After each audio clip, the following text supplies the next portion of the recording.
এবারে এখানে গাজরগুলো আমি গোল গোল করে কেটে নেব।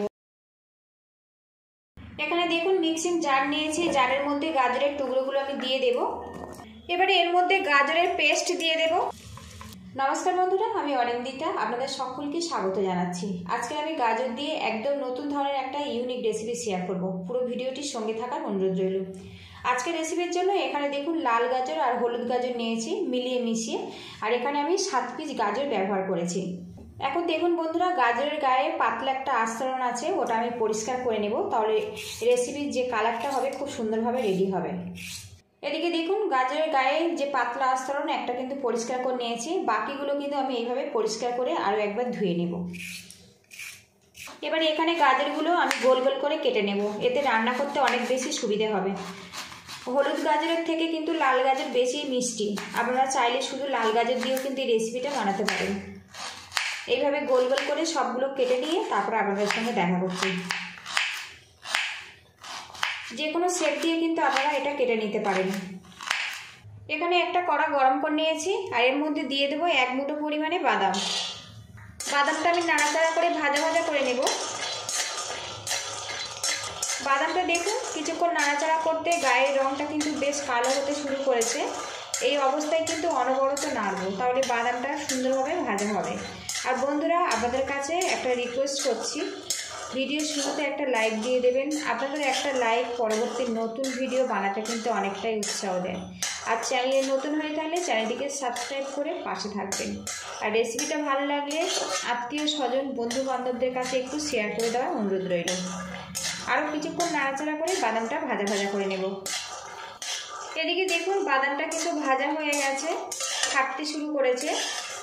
এবার এগুলো আমি তুলে নেব। এবার এই গরম কড়ার মধ্যে 1 বাটি পরিমাণে জল দিয়ে দেব। এবার এর মধ্যে কেটে রাখা গাজরগুলো দিয়ে দেব। গাজরগুলো আমি কিছুক্ষণ সিদ্ধ করে নেব।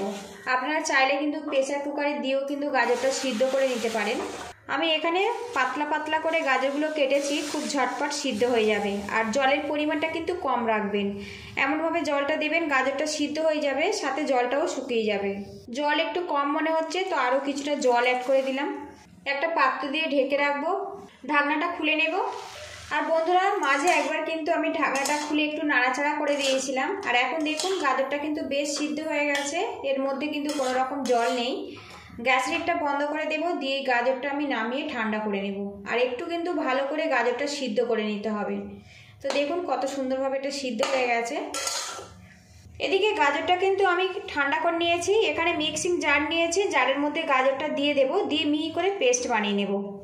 এদিকে একটা প্যান গরম করে নিয়েছি, এর মধ্যে দিয়ে দেব ছোট চামচের 1 চামচ পরিমাণে ঘি। ঘিটা মেল্ট করে নেব।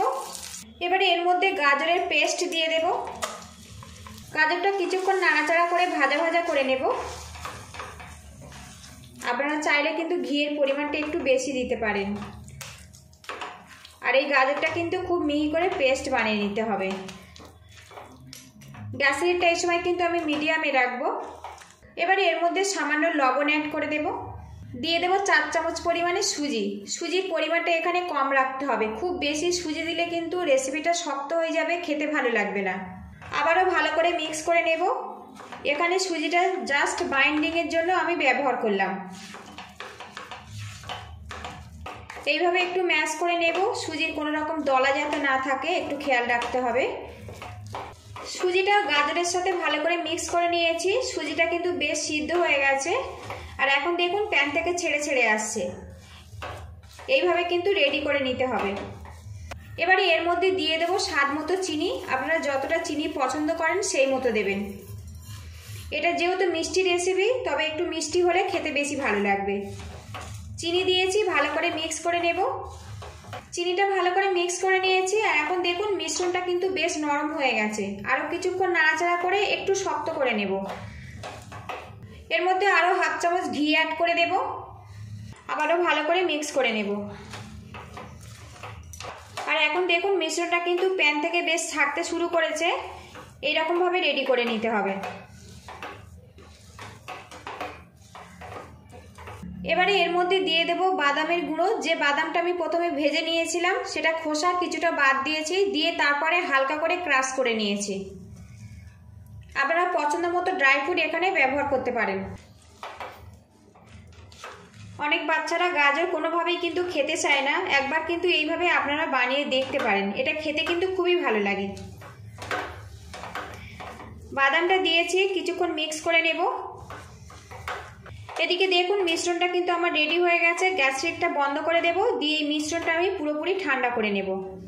এদিকে গাজরের মিশ্রণটা কিন্তু ঠান্ডা হয়ে গেছে। হাতে সামান্য আমি ঘি ব্রাশ করে নিয়েছি, এখান থেকে অল্প মিশ্রণ নিয়ে নেব, নিয়ে এইভাবে হাত দিয়ে গোল করে নেব। আপনারা যেমন ইচ্ছে শেপ দিয়ে কিন্তু এটা বানিয়ে নিতে পারেন। আমি এখানে গোল গোল করে গোল্লা পাকিয়ে নিচ্ছি আর একটু সমান করে নিচ্ছি। তো দেখুন একটা কিন্তু রেডি হয়ে গেছে। আরও কিছুটা মিশ্রণ নিয়ে নেব। তো দেখুন আরও একটা রেডি হয়ে গেছে। সবগুলো এইভাবে রেডি করে নেব, তারপরে আপনাদের সঙ্গে দেখা করছি। এদিকে দেখুন সবগুলো শেপ দিয়ে আমি রেডি করে নিয়েছি। আর এখন লুকিংটা দেখুন বন্ধুরা, কত সুন্দরভাবে এটা রেডি হয়েছে দেখুন। আবারও প্যানটা গরম করে নিয়েছি, এর মধ্যে সামান্য ঘি দিয়ে দেব। ঘিটা প্যানের চারিদিকে ভালো করে লাগিয়ে নেব। এবার এই প্যানের মধ্যে আমি লাড্ডুগুলো দিয়ে দেব। আর বন্ধুরা বাড়ির চারিদিকে পিকনিক হচ্ছে, মাইকের শব্দ চলে আসবে, প্লিজ বন্ধুরা আপনারা একটু মানিয়ে নেবেন। সবগুলো লাড্ডু এর মধ্যে দিয়ে কিছুক্ষণ ফ্রাই করে নেব। আর এই সময় কিন্তু গ্যাস লিডটা একদম কমে রাখতে হবে। তো বন্ধুরা এই লাড্ডুগুলো কিন্তু অনেক বেশি নরম, প্যানটা ধরে এইভাবে একটু নাড়াচাড়া করে নেব, নিয়ে ফ্রাই করে নেব। তো দেখুন হালকা হালকা কালার চলে এসছে, এইভাবে একটু ফ্রাই করে নেব। এদিকে দেখুন উল্টে পাল্টে গাজরের ইউনিক রেসিপিটা কিন্তু আমার পুরোপুরি কমপ্লিট হয়ে গেছে। আর এখন দেখুন হালকা হালকা ব্রাউন কালার চলে এসছে, এইভাবে রেডি করে নিতে হবে। যারা গাজর খেতে একটুও পছন্দ করেন না বন্ধু, তারা কিন্তু একবার এইভাবে ট্রাই করে দেখতে পারেন, আশা রাখছি ভালো লাগবে। যদি ভালো লাগে তো একটা লাইক দেওয়ার অনুরোধ রইল। আপনাদের একটা লাইক পরবর্তী নতুন ভিডিও বানাতে কিন্তু অনেকটাই উৎসাহ দেয়। আর চ্যানেলে নতুন হয়ে থাকলে চ্যানেলটিকে সাবস্ক্রাইব করে একটু সাপোর্ট করবেন। আর রেসিপিটা ভালো লাগলে আত্মীয় স্বজনের কাছে শেয়ার করে দেওয়ার অনুরোধ রইল। তো দেখুন এগুলো রেডি হয়ে গেছে, এবার এগুলো আমি নামিয়ে তারপরে আপনাদের সঙ্গে দেখা করছি। গাজর দিয়ে একদম ইউনিক স্বাদের রেসিপি পুরোপুরি কমপ্লিট হয়ে গেছে বন্ধুরা। পুরো ভিডিওটির সঙ্গে থাকার জন্য অসংখ্য ধন্যবাদ। আপনারা ভালো থাকবেন, সুস্থ থাকবেন, দেখা হবে নেক্সট ভিডিওতে। আর গাজর যারা খেতে একটুও পছন্দ করেন না, একবার এইভাবে ট্রাই করবেন, কেমন হয়েছে অবশ্যই কমেন্ট বক্সে জানাবেন। তো আপনাদেরকে দেখাই কত সুন্দরভাবে এটা রেডি হয়েছে দেখুন। আর একদম নরম সফটি, গালের মধ্যে দিলেই কিন্তু মিলিয়ে যাবে, আর এটা খেতে খুবই ভালো লাগে। তো দেখুন কত সুন্দরভাবে এটা রেডি হয়েছে দেখুন।